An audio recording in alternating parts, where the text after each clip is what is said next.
बिस्मिल्लाहिर्रहमानिर्रहीम। अस्सलाम वालेकुम। मैं हूं समर अब्बास, आपको अपने चैनल पर खुशामदीद कहूँगा।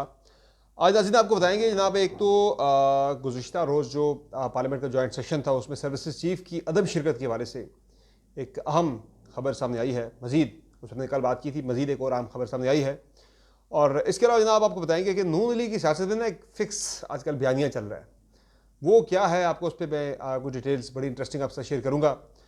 और नाज़रीन एक अहम खबर ये आई है कि जो corps commander Mangla lieutenant general Aimen Bilal Safdar ने मुस्तफ़ी होने का फ़ैसला किया था, यानी कबल अज़ वक्त रिटायरमेंट ले ली थी या उनसे दिलवाई गई, वट एवर जो भी स्टोरी है। उनके बाद कुछ शफलिंग हुई है फ़ौज के अंदर, एक प्रमोशन हुई है, उसकी डिटेल भी मैं आपसे शेयर करूँगा। और एक बड़ा दावा मज़ीद सामने आया है, वो ये है जनाब कि इमरान खान साहब ने डील उन्हें जो दी जा रही थी रिसेंटली, उन्होंने वो डील लेने से इनकार कर दिया। इनकार की वजह क्या है, वो वजह आपके साथ शेयर करेंगे, डिटेल उसकी क्या है। और बाकी जनाब इसके अलावा हाफिज़ नईमुर रहमान साहब ने कल हल्फ ले लिया है, जमात इस्लामी के अमीर बन गए छठे, और बड़े जज्बाती मनाजिर थे उनके हल्फ लेने के। बाकी इसके अलावा जनाब बारिशें बड़ी तेज़ जारी हैं और बलूचिस्तान में काफ़ी बड़े पैमाने पर तबाही हो चुकी है। अल्लाह सबको अपनी हिफ्ज़ अमान में रखे। बारिश अभी जब मैं वीडियो रिकॉर्ड करूँगा अभी भी बारिश जारी है इस्लामाबाद के अंदर। तो इन सारी खबरों पर बात करेंगे और कुछ बड़े अहम इदारों के वाले से, मसलन इस्लामाबाद एयरपोर्ट है उसको जो है वो आउटसोर्स करने का तकरीबन मामलात आगे बढ़ चुके हैं काफ़ी हद तक, और एक टर्किश कंपनी ने उसमें अपना इंटरेस्ट शो किया है। और PIA की निजकारी जो है वो भी करीब है, लेकिन उस पर एक अच्छी खबर भी सामने आई है, वो भी आपसे शेयर करेंगे। उससे पहले आपसे रिक्वेस्ट है कि अगर आपने अब तक मेरे चैनल को सब्सक्राइब नहीं किया हुआ तो आप चैनल को सब्सक्राइब कर लें, वीडियो आपको पसंद आए तो लाइक करें और बेल आइकन प्रेस करना ना भूलें। अच्छा, से ये जो मामला है, खबर है जनाब, ये जो जॉइंट सेशन था उसमें सर्विसेज चीफ यानी chairman joint chief of staff committee, army chief, naval chief और एयर चीफ शरीक क्यों नहीं हुए। उनकी कुर्सियां लगी थी, कुर्सियों के ऊपर टैग्स उनके लगे हुए थे बाकायदा, लेकिन फिर वो कुर्सियां खाली रहीं, वो नहीं शरीक हुए। सदर का जब खिताब होता है तो सर्विसेज चीफ जो है उसमें शरीक होते हैं, चारों सूबों के जो है वज़ीर आला और गवर्नर उस इजलास में शरीक होते हैं, लेकिन नहीं हुए। कुछ गवर्नर्स और वज़ीर आला भी नहीं आए, कल मैंने डिटेल इसकी शेयर कर दी हुई है। लेकिन अहम चीज़ जो काबिल गौर थी, काबिल ज़िक्र थी, वो थी सर्विसेज चीफ का शिरकत ना करना। उस पर कल हमने आपको बताया था कि उसकी एक मुमकिन वजह जो हमें पता चली थी, जो इस्लामाबाद में ज़्यादा बात चल रही थी, जो हमने खबर आपसे शेयर की थी, वो ये थी कि किसी किस्म की बदतमीज़ी या बदमज़गी की सूरत हाल से बचने के लिए या उस सूरत हाल को अवॉइड करने के लिए जो है वो नहीं शिरकत की गई इस इजलास में। और कुछ जो है वो उनकी मसरूफियत भी बताई जा रही थी कि आर्मी चीफ की मुलाकात थी, टर्किश जो है चेयरमैन जो चीफ ऑफ जनरल स्टाफ है उनके साथ, उनका विज़िट था पाकिस्तान का, उनके साथ वो बिज़ी थे, वो नहीं आ सके। तो नुसरत जावेद साहब ने खबर दी है गुज़िश्ता रात, और नुसरत जावेद साहब सीनियर साफ़ी है पार्लियामेंट को, वो भी कवर करते हैं। मैं भी पार्लियामेंट गैलरी में जब मौजूद था तो नुसरत जावेद साहब सबसे रेगुलरली हम तमाम जर्नलिस्टों में से पार्लियामेंट को कवर करते हैं, पार्लियामेंट गैलरी को कवर करते हैं, पार्लियामेंट गैलरी के नाम से वो एक आर्टिकल भी लिखते हैं। अच्छा, नुसरत जावेद साहब ने ये दावा किया है कि जी बिल्कुल सब तय था, सर्विसेज चीफ्स ने आना था, शिरकत करनी थी पार्लियामेंट के जॉइंट सेशन में, और इस बारे से उनकी कुर्सियाँ भी खाली रखी गई, टैगिंग भी वहाँ पे हुई, सारा कुछ हुआ, उनके नाम भी लगे थे। लेकिन परसों जो खान साहब ने मुलाकात जेल में अब गुफ्तगू की थी, बड़ी सख्त किस्म की टोन थी उनकी आर्मी चीफ के बारे से, वो सख्त हर्जा सराई हुई थी। तो उसके बाद फिर ये नुसरत जावेद साहब का ये दावा है जनाब के खान साहब ने अपने कारकुनान को ये जो है हिदायत दे रखी थी, पार्टी के लीडरान को, कि आपने जब पार्लियामेंट के अंदर एहतजाज करना है जॉइंट सेशन के दौरान, सदर के खिताब के दौरान, तो आपका रुख जो है वो स्पीकर के डाइस की तरफ या सदर के डाइस की तरफ नहीं होना चाहिए, बल्कि या ना ही आपका रुख जो है वो हुकूमत की तरफ होना चाहिए, बल्कि आपका रुख जो है वो जहाँ सर्विसेज चीफ्स बैठे हो, आर्मी चीफ बैठे हो या बाकी नेवल चीफ और एयर चीफ बैठे हो, उस तरफ रुख करके आपने एहतजाज करना है। तो सारी दुनिया के डिप्लोमेट्स आए होते, तो ये बड़ी एक ये जो है वो बड़ी एम्बैरसिंग सूरत हाल बननी थी पाकिस्तान के लिए भी और इंस्टीट्यूशन के लिए भी। पूरी दुनिया में जगह सही होनी थी पाकिस्तान की। तो उस पर फिर ये हुआ कि चूँकि ज़्यादा डिप्लोमेट्स पूरी दुनिया के आए होते हैं वहाँ पे, खचा खचकाल भी भरा हुआ था असेंबली का हॉल डिप्लोमेट्स के साथ, तो इसलिए फिर जो है फ़ैसला किया गया इस इंटेलिजेंस जो है इंफॉर्मेशन की बिना पे कि शिरकत ना की जाए जॉइंट सेशन से। बाकी इसके अलावा जनाब एक और नुसरत जावेद साहब ने दावा किया, वो खबर बड़ी इंटरेस्टिंग है खान साहब की डील के वाले से, वो मैं आगे चल के आपको बताऊंगा उस वाले से डिटेल्स। लेकिन उससे पहले जनाब खबर ये आई है कि पाक फ़ौज में corps commander Mangla lieutenant general Aimen Bilal सत्तर ने जो मुस्तफ़ी होने का फैसला किया, कबल अज़ वक्त रिटायरमेंट ले ली आज से 4 रोज़ पहले, बल्कि यानी कि 1 अप्रैल के विद इफेक्ट फ्रॉम 1 अप्रैल उनकी रिटायरमेंट जो है वो अनाउंस हुई है। तो उनके बाद जो है मेजर जनरल उमर बुखारी को 3 स्टार प्रमोट किए जाने की इत्तलात हैं। ये खबर सामने आई है कि उन्हें प्रमोट कर दिया गया है, रिपोर्टेडली, मैं कह रहा हूँ रिपोर्टेडली जो है उन्हें प्रमोट कर दिया गया है 3 स्टार। और उन्हें पाक फ़ौज में एडजुटेंट जनरल जो की जो है अहम तरीन पोजीशन पे तैनात किया गया मेजर जनरल उमर बुखारी को। और पहले जो एजी थे, एडजुटेंट जनरल थे जनरल आसिम मलिक, उन्हें कोर कमांडर मंगला तैनात कर दिया गया है। मेजर जनरल उमर बुखारी साहब का ताल्लुक जो है वो 84 लॉन्ग कोर्स से है और वो अब बन चुके हैं एजी पाक फ़ौज के अंदर। बड़ी ये इंतहाई अहम तरीन पोजीशन फ़ौज के अंदर समझी जाती है। बाकी इसके अलावा जनाब जो खबर है जो मैं बात करता हूँ नुसरत जावेद साहब ने दी है, वो है इमरान खान साहब ने डील लेने से इनकार कर दिया है। कल खान साहब ने जेल के अंदर बड़ी डिटेल डिस्कशन की अपने पार्टी रहनुमाओं से, जिस तरह मैंने बताया कि अब वो शीशा लगा दिया गया है, अब वो फेस टू फेस मुलाकात नहीं होती। और शीशा लगाने का मकसद यह है कि पीटीआई के रहनुमाओं का दावा यह है कि शीशा लगाने का मकसद यह है कि उसके ऊपर एक बल्ब लगाया गया जिसके अंदर कैमरा भी है, उस बल्ब के अंदर माइक भी है। गुफ्तगू खान साहब की सारी जो है वो जो पीटीआई के रहनुमाओं से करते हैं। पहले ये होता था जब साथ बैठते थे तो किसी के कान में सरगोशी कर दिया करते थे, अब वो सरगोशी कर नहीं सकते क्योंकि शीशे के उस तरफ बैठे तो ज़रा लाउडली बोलना पड़ता है। जब लाउडली बोलेंगे तो ऊपर लगे बल्ब में जो है वो लगे माइक और कैमरे में वो सारी गुफ्तगू जारी है, वीडियो भी जारी है, ऑडियो भी जारी है। ये दावा है पीटीआई के रहनुमाओं का कि इसलिए अब वो सरगोशी वाला मामला भी ख़त्म हो गया है, तो इसलिए अब जो भी गुफ्तगू खान साहब वहाँ से कर रहे हैं वो पूरी की पूरी जो है वो रिकॉर्ड होकर जारी है।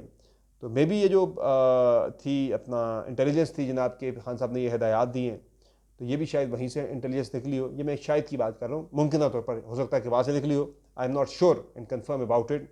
एक पॉसिबिलिटी की, प्रोबेबिलिटी की मैं बात कर रहा हूँ।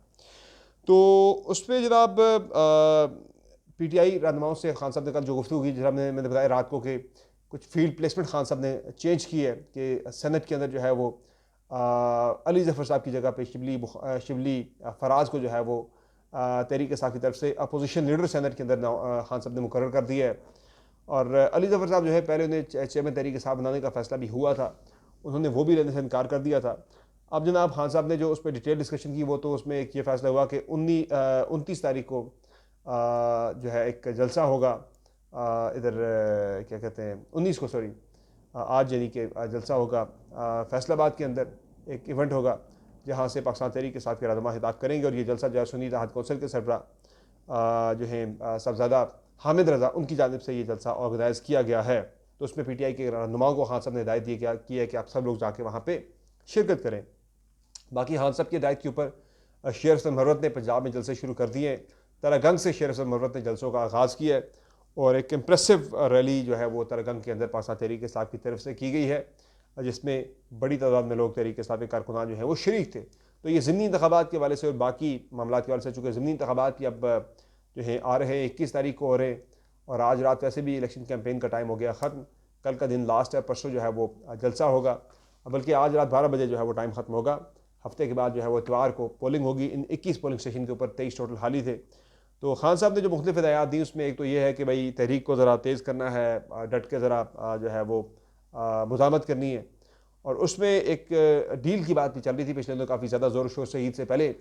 तो डील के वाले से नुसरत जावेद साहब ने एक दावा किया है, अगेन सीनियर साफ़ी हैं, बड़े यानी कि इन्फॉर्म्ड हैं, उन्होंने एक दावा किया है, उन्होंने खबर दी है, लाजमी नहीं कि उनकी सारी खबरें दुरुस्त हो, लेकिन ये खबर उनकी तरफ से सामने आई है, मुझे बड़ी इंटरेस्टिंग लगी है, मैंने आपसे शेयर करते हैं।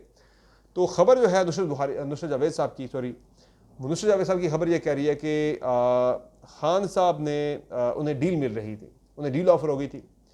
तो डील तो बाकी मिल गई थी, लेकिन डील में यह कि पाकिस्तान में रहना था, नाम जो है वो ECL से नहीं निकाला जा रहा था। तो नाम ECL से ना निकाले जाने पर खान साहब ने डील लेने से इनकार कर दिया। तो वैसे तहरीक जो है वो किक ऑफ कर चुकी है PTI की, और पशीन और चमन ने बड़े अच्छे इंप्रेसिव पावर शो किए थे पाकिस्तान तहरीक इंसाफ लेड जो अपोजिशन का इत्तेहाद है उसने।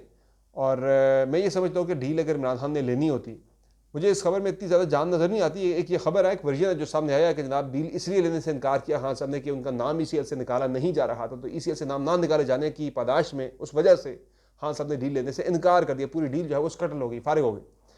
तो मुझे इसमें इसलिए भी इस खबर से I beg to differ with Nusrat Javed sahab. एक तो मसला यह है कि इमरान खान ने अगर डील लेनी होती तो फिर वो जो उन्होंने परसों बहुत सख्त हर्जा सराई की, बहुत सख्त ज़ुबान इस्तेमाल की आर्मी चीफ के वाले से, वो ज़ुबान इस तरह की इस्तेमाल ना करते, थोड़ी सी ज़रा रिकन्सिलेटरी टोन शायद होती, कुछ शायद इट हिट करते भी। और दूसरा यह कि खान साहब ने मुझे नहीं लगता कि वो डील लेके मुल्क से बाहर चले जाएं ऐसे टाइम पे कि जब तहरीक किक ऑफ कर चुकी है और सक्सेसफुल जलसे हुए चमन में और पेशीन के अंदर। उसके बाद तहरीक जो है वो ज़ाहिर खान साहब is banking very heavily on this movement के लोग निकलते हैं, तहरीक कामयाब होती है तो तहरीक इस्लाम के सारे मसाइल हल हो जाएंगे, तो इस पर वो रिलाई करके बैठे हुए। अभी तहरीक जो है वो शुरू हुई है, मिड में चले तहरीक चल चुकी हो, मिड में पहुँच के पता लगे जनाब तहरीक कामयाब नहीं हो रही, फिर जो है चले सिचुएशन बन सकती है। मैंने कहा भी था कि अगर ये तहरीक कामयाब ना हुई, लोग ना निकले, तो फिर शायद इमरान खान को इन दी एंड जो है वो मजबूरन शायद फिर डील का रास्ता इख्तियार करना पड़े, कुछ समझौता शायद करना पड़े फॉर टाइम बीइंग स्ट्रेटेजिकली। लेकिन उस पर अब ये खबर आई कि जनाब उनको ECL में उनका नाम रखा जाएगा, मुल्क से बाहर जाने की इजाज़त नहीं होगी, तो ये डील जो है वो स्कट हो चुकी है। माफ़ कीजिएगा। आगे जनाब जो कहानी है वो हाफिज़ नईमुर रहमान साहब जमात इस्लामी के अमीर के तौर पर उन्होंने हल्फ उठा लिया है और उन्होंने जो है क्या कहते हैं इसको, जब हल्फ लिया तो काफ़ी ज़्यादा जज्बाती हो गए। फ़र्त जज्बात में जब वो साबिक़ अमीर जमात इस्लामी सिराजुल हक साहब से मिले तो वो अबदीदा हो गए, रो पड़े। अपने हल्फ के दौरान भी उनकी आवाज़ में लग़ज़श आ चुकी थी काफ़ी ज़्यादा। बाकी इसके अलावा नून लीग के जो रहनुमा हैं आजकल, उनका एक बयानिया चल रहा है कि जी सियासत का जवाब सियासत से दिया जाएगा। ये महज इत्तेफाक नहीं हो सकता। और पहले ये जुमला मैंने सुना किसकी ज़ुबान से, जनाब राना सनाउल्लाह की ज़ुबान से। उन्होंने कहा जी वो रोटी हम सस्ती कर रहे हैं, हम आवाम को रिलीफ देंगे, लेकिन सियासत का जवाब जो है वो सियासत से दिया जाएगा। फिर यही बात की मियाँ जावेद लतीफ़ ने एक प्रोग्राम के अंदर, भाई सियासत का जवाब सियासत से दिया जाएगा। और कल जो ट्वीट लिखा था ख्वाजा साद रफ़ीक साहब ने, आपने वो ट्वीट देखा होगा जनाब, के ट्विटर को बहाल किया जाए, अगर नहीं करते तो बदनामी हुकूमत को मिल रही है, बाकी सियासत का जवाब सियासत से दिया जाना चाहिए। तो ये क्या माजरा है कि सारों ने सियासत का जवाब सियासत से देने की बातें कर रहे हैं और इत्तफाक से ये तीनों लीडरान भी वो हैं कि जो इलेक्शन नहीं जीत सके थे, हार गए इलेक्शन। तो इन तीनों के यानी कि बयानात के अंदर एक जुमला सियासत का जवाब सियासत से दिया जाएगा या सियासत का मुकाबला सियासत से किया जाएगा, ये इस जुमले ने ज़रा मुझे बड़ी हैरत में डाल दिया। भाई ये कैसे पॉसिबल है कि तीनों लीडरान नून लीग के, वो लीडरान जो इलेक्शन भी हार चुके हैं, वो अपने बयान के अंदर इस बात को लाजिम नहीं, से मतलब है कि ये जो बयानिया पूरा ऊपर से बन के आ रहा है अभी भी पार्टी की तरफ से और तमाम लीडरान उस बयानियों को फॉलो कर रहे हैं। तो ये जनाब कहानी है। बाकी इसके अलावा जनाब जो मैं बताया था कि ये नून लीग का नया बयानिया है सियासत का मुकाबला सियासत से, लेकिन वो ज़ाहिर सियासत का मुकाबला सियासत से नहीं किया जा रहा। सियासत का मुकाबला जो है वो रियासती ताकत के ज़रिए किया जा रहा है, तो ये सियासत नहीं है जो हो रहा है इस वक्त। बाकी दो इंटरनेशनल खबरें बड़ी अहम किस्म की। एक तो जनाब यह है कि ईरान ने जो मिसाइल फायर किए थे, खबर जा रही है कि उससे इसराइल की एक जो न्यूक्लियर उनकी जो एक फैसिलिटी है, वो उनकी साइट जो है वो डैमेज हुई है। उससे इसराइल पहले मान नहीं रहा था। जो सेटेलाइट इमेजेस आई हैं उसमें उस साइट के को नुकसान पहुंचने के वाले से जो है वो डिटेल सामने आ रही हैं, तस्वीरी जो इमेजेस जारी किए हैं गूगल की जानिब से, जो निकाले गए गूगल मैप की जानिब से, सॉरी गूगल अर्थ की जानिब से, सेटेलाइट की जानिब से। अच्छा, बाकी एक खबर है जनाब के भारत ने काम शुरू कर दिया पाकिस्तान में। आपको पता है रिसेंटली दहशतगर्दी काफ़ी ज़्यादा बढ़ी है। उस दहशतगर्दी की बहुत सारी जहतें हैं, बहुत सारे उसके जो है वो एंगल्स हैं, पहलू हैं। एक तो जनाब यह है कि TTP जो है वो पाकिस्तान के अंदर दहशतगर्दी करवा रही है। अब जनाब ये हुआ है कि TTP के अलावा एक और ग्रुप सामने आया है, वो है जी IS खैबर पख्तूनख्वा, ISKP के। ये दहशतगर्दों का ग्रुप है जिसे भारत की तरफ से सपोर्ट किया जा रहा है। अफगानिस्तान के अंदर ये ग्रुप मौजूद है और हालिया इत्तलात के मुताबिक जो है वो केरला से ताल्लुक़ रखने वाला भारतीय शहरी सनाउल इस्लाम जो है वो ISKP के लिए काम करता हुआ अफ़गानिस्तान में गिरफ़्तार हुआ है। और एक अरसे से सामने आने वाली ऐसी इतलात से भारतीय इंटेलिजेंस एजेंसियों की दहशतगर्दों की सपोर्ट जो है वो ज़रा अब काफ़ी हद तक यहाँ हो चुकी है। जो उनके वज़ीर दिफा ने भी माना है कि वो पाकिस्तान के अंदर दहशतगर्दी करवाते रहे, तो आगे उनके एजेंटों के ज़रिए वो करवाते हैं। तो ये जो दहशतगर्दी जो है वो खैबर पख्तूनख्वा के अंदर काफ़ी बड़ी थी। तो ISKP यानी दाइश का जो KP खैबर पख्तूनख्वा चैप्टर जो है वो सामने आ चुका है और इसकी पुष्टनाई भारत कर रहा है। जो मैंने एक नाम लिया, केरला का शहरी था सनाउल इस्लाम, वो पकड़ा गया, गिरफ्तार हुआ अफगानिस्तान के अंदर और उसने तमाम इंकशाफात कर दिए हैं। फिर गुज़श्ता साल अक्टूबर में भी कर्नाटका की रियासत में 2 भारतीय शहरी TTP से ताल्लुक़ रखने पर गिरफ्तार हुए थे। TTP से उनका ताल्लुक़ था, भारत से गिरफ्तार हुए थे, कर्नाटका से। और गुज़श्ता साल फरवरी में भी भारतीय शहरी ज़ुहैब खान ने अफगानिस्तान में मौजूद अपने ISKP के हैंडलर अबू अहमद की शनाख्त की थी। तो ये इसके अलावा एक बदनाम ज़माना IS के जो कमांडर हैं IS खैबर पख्तूनख्वा के भारतीय शहरी अबू उस्मान अल कश्मीरी भी अफ़गानिस्तान में गुज़श्ता साल मारा गया था। तो ये एक चीज़ तो वाज़ेह हो चुकी है कि भारत जो है वो ताजिकिस्तान की सरज़मीन इस्तेमाल कर रहा है अफ़गानिस्तान में दहशतगर्दों को भेजने के लिए। और ये जो 3-4 नाम मैंने लिए, ये IS खैबर पख्तूनख्वा से, इनका ताल्लुक IS KPK से, और ये भारत की पुष्पनाई से पाकिस्तान के अंदर दहशतगर्दी कर रहे हैं। तो हालात ज़रा पाकिस्तान के बारे से ज़रा टाइट हुए हैं। इसके अलावा जनाब एक खबर इंटरनेशनली बल्कि TTP के बारे से ये है कि जिक्र चूँकि TTP का ऊपर हुआ, दहशतगर्दी का जिक्र हुआ, तो TTP ने एक और काम शुरू कर दिया है। ये पहले चल रहा था काम, अब ज़रा पिछले अरसे से तेज़ हुआ है कि खैबर पख्तूनख्वा के अंदर लोगों की ना सिर्फ जानो माल की जानों को इनसे ख़तरा है दहशतगर्दी से, इनकी शरपसंदाना कार्रवाइयों से, बल्कि ये अवाम के लिए मुआशी मसाइल की वजह भी बन रहे हैं। मैं ऐसे कुछ लोगों को ज़ाती तौर पर भी जानता हूँ, ऐसे एक बिज़नेसमैन है, मेरे दोस्त हैं, उन्हें भी अफ़गानिस्तान के नंबरों से जो है वो दहशतगर्दों की कॉलें आती हैं, कदम TTP के दहशतगर्दों की, कि भाई आप इस जहाद में अपना हिस्सा डालें। एक तो ये जहाद नहीं है, इसे जहाद कहा जा रहा है, ये खारजी हैं। और पाकिस्तान में जो है वो एक बड़ी तादाद में जो उलमा की है, उन्होंने पैगाम पाकिस्तान के नाम से एक फतवा जारी किया था, 1800 उलमा ने, उसमें इन लोगों को खारजी करार दिया जा चुका है।